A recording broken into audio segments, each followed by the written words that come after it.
News! Okay, we'll start with this. Eddie Hearn on Taylor versus Serrano rematch. Serrano should be actively seeking that rematch. Yeah, she should, but she'd rather hang on to the belts she holds in the featherweight division. That's why she's going back down there after all. She has a mandatory due by way of the IBF and Brenda Carbajal. If she doesn't satisfy that mandatory, the title is forfeit. So she's fighting Brenda on August 6th at Madison Square Garden on the undercard of Jake Paul versus Hasim Rahman Jr. cruiserweight bout on Showtime pay-per-view. It's the biggest fight in women's boxing, Hearn said on the DAZN Boxing Show. But no disrespect to Amanda Serrano, she should be actively seeking that rematch. Like, if you lose a split in one of the greatest fights of all time, you'd like to think that you'd chase the rematch. But she's not really chasing the rematch. But look, let her do her thing on August 6th. Katie will have another fight, probably in October, and hopefully they'll fight again. Time is on Amanda Serrano's side. It's on Amanda Serrano's side in more ways than one, not just because she's the somewhat younger fighter, but also the quality of competition. Katie Taylor regularly steps into the fire with world-class fighters, dangerous opponents, like Amanda Serrano, like Delphine Persoon, Natasha Jonas, Rose Volante. When she fought Jessica McCaskill all those years ago, she didn't have to do that. She volunteered to do that. So you've got one fighter that regularly faces stiff competition, and another fighter who, more often than not, is seen strolling down Easy Street. And that fighter, the one on Easy Street, also happens to be the younger fighter in the fight, revisiting Taylor versus Serrano in the future. How far into the future are we talking? Amanda Serrano came very close to stopping Katie Taylor. A dramatic set of rounds that left a lasting impression on a lot of people. Dramatic enough that some people feel, based on those rounds, Amanda Serrano did enough to win the fight. I resist such people and such contentions, but better still, they're out there because Amanda Serrano did come close to stopping Katie Taylor, bloodying her. That was in New York City. Amanda Serrano's neck of the woods. And even in Amanda Serrano's neck of the woods, that wasn't enough to win a decision. That wasn't enough to win on points. So what kind of odds could you give Amanda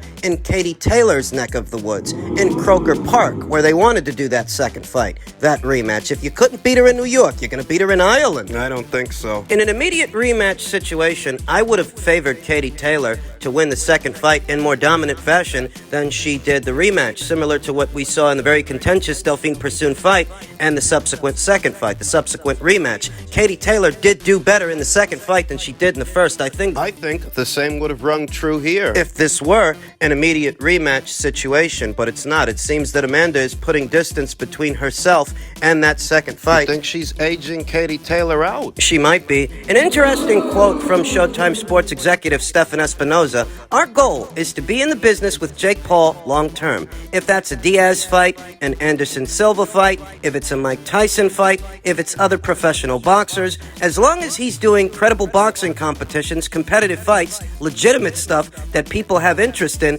we'd like to be along for the ride." Well, how does all that Jake Paul stuff pertain to this? Well, Amanda Serrano is Jake Paul's fighter under his promotional banner, Most Valuable Promotions. So as long as Jake Paul has a home for his fights over there on Showtime, then so does Amanda. And Amanda can make a living comfortably in more winnable situations than a Taylor rematch, at least for the time being. She's not strapped for cash. Now, if Jake Paul ends up losing to Hasim Rahman Jr., the gravy train's going to come to a screeching halt.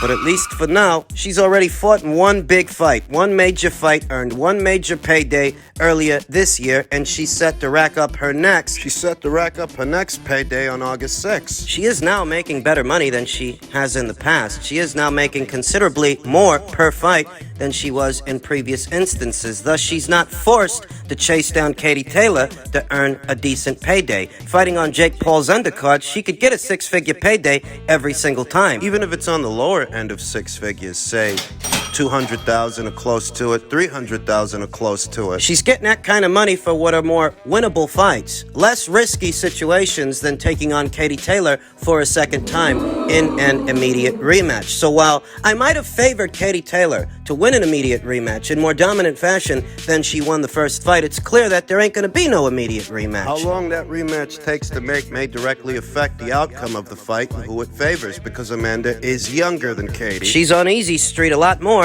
than Katie is, so she doesn't fight in as many wars as often. Being honest with you, I don't think Amanda wants the rematch. I said that immediately after the first fight. Here, in reference to what's supposed to be the second, Jake Paul says, we have $2 million for Katie Taylor to come down to 126 pounds. Katie Taylor, why don't you come down to 126, go against Amanda Serrano at that weight? She came up to fight you. Come down to 126. See if you're really the pound-for-pound best. I don't think Amanda wants the rematch. No, I don't think Jake Paul does either, making outlandish requests like that. Katie Taylor can't possibly make 126 pounds without chopping off one of her legs, especially not in her mid-30s. You can't be serious about her going down to 126. And the idea, the notion that Amanda Serrano is this smaller fighter. Excuses. The first title Amanda Serrano ever won as a professional boxer was in the lightweight division 8 years ago against Argentina's own Maria Maderna. She's no stranger to the lightweight division. She was campaigning there before Katie Taylor even went pro. 2018, she won a title at 140 pounds. Gets around Jake Paul, all of a sudden she wants to act like she's some kind of career featherweight. No, I don't think they want that second fight. They don't want that rematch. Not after asking Katie Taylor to come down to featherweight when she's the one who won the first fight. She's the A-side fighter. She's the boss calling the shots. Oh, they got $2 million for Katie Taylor because she can't get that on her own? You lose the first fight and you think you're going to dictate terms for the second one. That's not how this works, and everybody knows that. We're on the eve of Amanda Serrano's very next fight, and you see what you're hearing from Jake Paul. You see what you're hearing from Most Valuable Promotions. They're putting distance between themselves and that Katie Taylor rematch. They want to keep Amanda on Jake Paul's undercards. They want to keep Amanda on Showtime, but they also want her to save face should she decide to not box Katie for a second time. That's what this is. And just in keeping with the theme of all things Jake Paul and Most Valuable Promotions, you heard what Stefan Espinoza said in reference to Jake Paul. They want to be in the Jake Paul business long term. Jake Paul, a novelty act for the most part, a social media influencer turned pugilist who Showtime seems very much invested in. And it's rich to hear Stefan Espinoza say this stuff, but they didn't have that same interest in making an Andre versus Charlo fight. Two serious boxers, two champions, two division champions. Homegrown, serious pugilists, serious prize fighters, not social media influencers moonlighting as boxers. Why didn't Showtime have that same commitment towards making that fight? You have to wonder. I don't actually fault them for going into business with Jake because, for what it's worth, Jake does move the needle. He does have numbers on his side. It's not going into business with Jake that's dubious. It's not having that same commitment towards real boxers, real fighters, real champions. I don't fault them for going into business with Jake. I mean, Matchroom staged 1 or 2 shows involving social media influencers. Currently, over there in the United Kingdom and Ireland, where Showtime may have the rights to Jake Paul's next fight here in the US of A. DAZN is going to be showing it as part of their subscription package in the United Kingdom and Ireland. I don't necessarily know how that breaks down. Who's going to get... Did DAZN pay Jake Paul directly? Most Valuable Promotions for the UK rights to his next fight. Normally, that's how it breaks down. Several years ago, when Anthony Joshua squared off against Vladimir Klitschko over there in the United Kingdom, here in America, both Showtime and HBO, back when HBO was still in the business of boxing, they paid $1 million apiece to be able to show that fight on their networks here in America. So is the same true in reverse? Did DAZN pay Jake Paul something like $1 million? Something along those lines in order to be able to show his fight abroad in the United Kingdom, in Ireland. This isn't the only social media influencer card DAZN is set to stage on their platform. They're also going to be showing KSI versus Wasabi. That's also going to be over there in the United Kingdom. That being said, it's not going into business with a social media influencer that I find dubious on Showtime's part. It's Showtime not exhibiting that same commitment towards serious pugilists, serious prize fighters, champions in the sport, doing whatever they have to do to make those kinds of fights happen. These quotes from Stefan Espinoza are coming to us at a time when there ain't no Charlo versus Andre fight in the works. They're coming to us at a time when they're experiencing difficulties making the Crawford versus Spence fight. That's where it becomes dubious. The fights that haven't happened in the past and the fights that still aren't happening here and now. But they got money for Jake. They've made a serious commitment to him and whatever he's doing. What are you supposed to say? What is it, that those PBC shows you've been putting on all these years aren't moving the needle? You have to resort to committing to Jake Paul in order to drum up business? Is that the best way to go about things? Looks that way. So I don't think it's dead or close to dead. I think there are points where things are moving more quickly, and then points where things are sort of stuck at impasse, and we're a little bit stuck but I don't think anyone's ready to throw in the towel, least of all the two fighters. So, yeah, there's some slow going, but the discussions are still ongoing. People are still trying to make this work. I think one of the most positive things is no one's talking about it publicly. I know, that's bad news for you and guys like you. And I wish I could, share more because I know there's a lot of interest. But at the same time, I don't want to be the guy who blows it up because I say something that irritates one side or the other and they walk away. The people over there at the PBC and Showtime made it seem as if Crawford versus Spence couldn't be done unless they cut out Bob Arum and Top Rank out of the picture, Top Rank and ESPN. But the situation was more negotiable before, and I've long maintained that you'd have two major platforms and two major promotional outfits promoting a singular fight. Thus, they may be able to draw more eyes and more attention to it than any one of them could individually. So long as operational costs are kept low and both teams are realistic, two platforms promoting one fight could have been quite beneficial. As it stands, that didn't happen. Bob Arum and Top Rank, they're not in it anymore. Errol Spence Jr. spoon-fed his fans this narrative that Terrence Crawford was on the wrong side of the street, and they ate it up. Even after witnessing Top Rank and the PBC work together to make the Deontay Wilder versus Tyson Fury joint pay-per-view, they still followed suit. They still fell in line with whatever Errol Spence Jr. said just because he said it. Bunch of fucking bozos, bunch of sheep. That's what they are. How can you be of that school of thought when Top Rank and the PBC were working on a fight jointly right in front of your very eyes? Right before you. We know that Wilder versus Fury 3 is a fight that, in spite of doing well at the box office and doing well at the gate, $19 million gate, it ended up losing money because operational costs to do the fight were too high. Inflated purses that went to two fighters that weren't good for that kind of money, that kind of scratch, that kind of cash. $30 million to Wilder, $30 million to Tyson Fury. That comes up to approximately $60 million in guaranteed purses. Now, had the operational costs for that fight, had they been lower? Raw numbers, $60 million in guaranteed purses, right? Right. Well, that's not what they spent guaranteeing the fighters their purses the first time out. Both the guarantees to Deontay Wilder and Tyson Fury in the first fight only came up to approximately $7 million.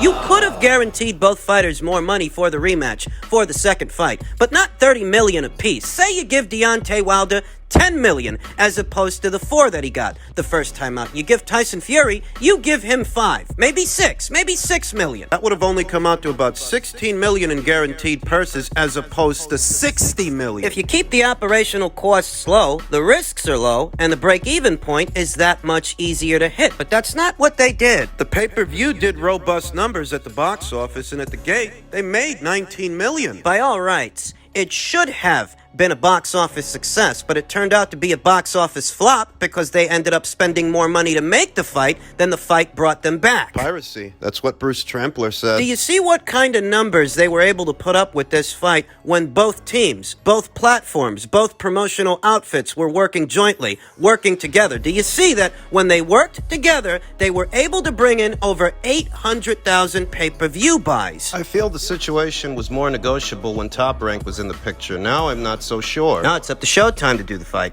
You ask, well, why didn't Showtime and the PBC want Top Rank in the picture? Well, they didn't want to have to split the pot with them. In a nutshell, that's what it was. That, and they had other options for Errol that didn't require them to work with Top Rank, didn't require them to split the pot with them and ESPN. That's why they didn't want them in the picture. Why run risks doing an Errol Spence Jr. versus Terrence Crawford fight, Terrence Crawford then a Top Rank fighter, when you have all these other options that don't require you to do that? For that, you might as well hold out on making a Crawford fight. And as it stands, what Stephen Espinoza is now saying, now the Top Rank isn't in the picture and they don't have to deal with them, is that they're stuck. Now, I'm not going to make any bold proclamations. The most I can say is that if this fight doesn't happen, the blame for it will fall at the feet of Showtime, Stephen Espinoza, and the PBC, because you don't have Top Rank to use as an excuse anymore. You don't have that crutch to lean on. Doing the fight now, doing it, is on your shoulders. It's on you and nobody else. You have to compete with big fights like Canelo Alvarez versus Gennady Golovkin 3, big fights like Alexander Usyk versus Anthony Joshua 2 to compete with. You have to compete with those fights, and you can't do that with fights like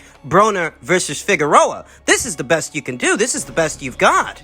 When you have a negotiation that I know it hasn't been public, which I think is a good thing, but it's still highly scrutinized. and a lot of interest. And I think in most negotiations that go on for a while, they have a lifespan and ups and downs. So I don't think it's dead or close to dead. I think there are points where things are moving more quickly, and then points where things are sort of stuck at impasse. And we're a little bit stuck, but I don't think anyone's ready to throw in the towel. Least of all the two fighters. So yeah, there's some slow going, but the discussions are still ongoing. People are still trying to make this work. So I am still optimistic that it gets done. There are still a variety of conversations going on, and I still think it is very, very possible to get that done this year. And as stated, if it doesn't happen this year, it will be an indictment on the PBC. It will be an indictment on Stephen Espinoza's ability to get things done. I remember when the Anthony Joshua versus Deontay Wilder fight could not be made. Eddie Hearn took heat for that, even though Deontay Wilder himself admitted that he was offered more money to box Anthony Joshua, but he chose to go with the Tyson Fury fight instead. I remember when the Anthony Joshua versus Tyson Fury fight collapsed. Once again, Eddie Hearn took a lot of heat for that, but it was Tyson Fury's arbitration situation with Deontay Wilder, who I just mentioned. That's what caused that set of negotiations. That's what caused that fight to collapse. So if Showtime and Stephen Espinoza, if the PBC can't get this fight over the line in spite of not having to work with a rival promoter, a rival platform, if they can't get it done, it's an indictment on them. And nobody else. Oh, they might try to blame Terrence Crawford, say that he was demanding too much money, but these are the same people that stated this fight was a bigger fight, is a bigger fight than Canelo versus Golovkin 3. Well, Canelo versus Golovkin 3 is done. This fight isn't. Why should the guaranteed purses to the fighters be an issue? It shouldn't. So why should the guaranteed purses to the fighters be any kind of an issue if this fight is a bigger financial fight than that fight? Or is it that it's not a bigger financial fight than that fight, and that Showtime and the PBC's actions up until this point are a big part of the reason this fight isn't as big as it could be, as it should be?